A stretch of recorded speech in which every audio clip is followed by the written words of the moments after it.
Alors, je vais vous expliquer comment j'ai fait. Voici le déterminant D3, d'accord? La première chose, c'est que j'essaye d'avoir, au lieu de 3 ici, je vais avoir un 0. Qu'est-ce que je fais? Ben, normalement, je fais C3 devient C3 moins 3 C1. Ce qui donne ça, d'accord? Après le calcul, ça donne ça.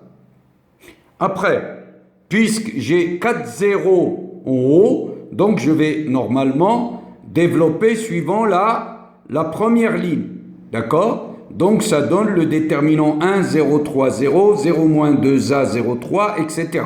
qui est ici.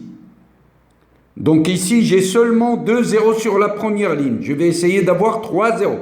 Qu'est-ce que je vais faire? C'est clair. C'est C3 deviendra C3 moins 3 C1. C'est ce que j'ai fait. Vous voyez? Regardez. C'est clair. Donc ça donne encore 3 zéros. Et je vais me rendre à un déterminant d'ordre 3. Donc, avec les opérations élémentaires, on passe d'un déterminant d'ordre 5 à un déterminant d'ordre 3. Un seul. Et là, je vais vous montrer deux méthodes. Ou la méthode en utilisant encore les opérations élémentaires, ou la méthode Sarus. Commençons par la méthode en utilisant les opérations élémentaires. Qu'est-ce que je fais?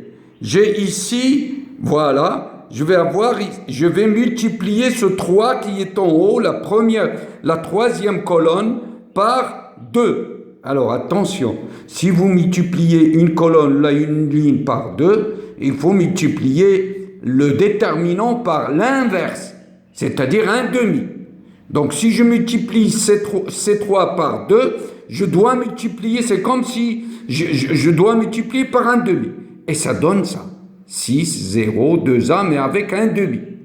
Après, je vais multiplier pour avoir 6 ici et 6 ici. Je vais multiplier la première colonne par 3. Donc si je multiplie par 3, je dois remultiplier par un tiers pour que le déterminant reste le même. Sinon, il va changer.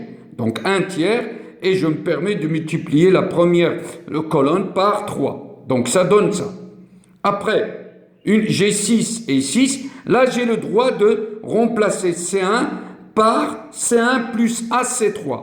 Alors là, A, j'ai le droit d'ajouter le produit d'une ligne ou d'une colonne à une ligne ou à une colonne. Que A soit nul ou non nul, on s'en fout. Mais si vous multipliez une ligne ou une colonne par un entier tout seul, vous devez être sûr qu'il est non nul. Là, on n'a pas besoin. Voilà. Et ça donne ça.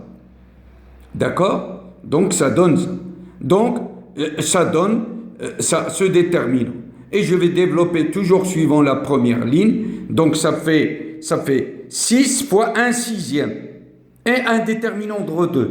Donc, je suis passé d'un déterminant d'ordre 5 à un déterminant d'ordre 2. Vous voyez? C'est magique, les opérations élémentaires. C'est vraiment magique. On passe, je répète, on passe d'un déterminant d'ordre 5 à un déterminant d'ordre 4, après un déterminant d'ordre 3, après un déterminant d'ordre 2. Et l'ordre 2, c'est facile pour tout le monde. Et ça donne, d'accord, ça donne 6 fois 1 sixième, c'est 1, et ça fait 27 b carré moins plus 4a au carré. C'est ça, 27 b carré plus 4a au carré.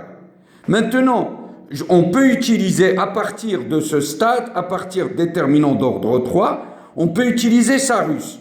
Voilà, on peut utiliser, comme j'ai dit, Sarus. Donc, je fais la première colonne, la deuxième, la troisième, après je réécris la première colonne et la deuxième colonne. Et je multiplie comme ça. D'accord? Et les autres, c'est 0, 0, 0, 0.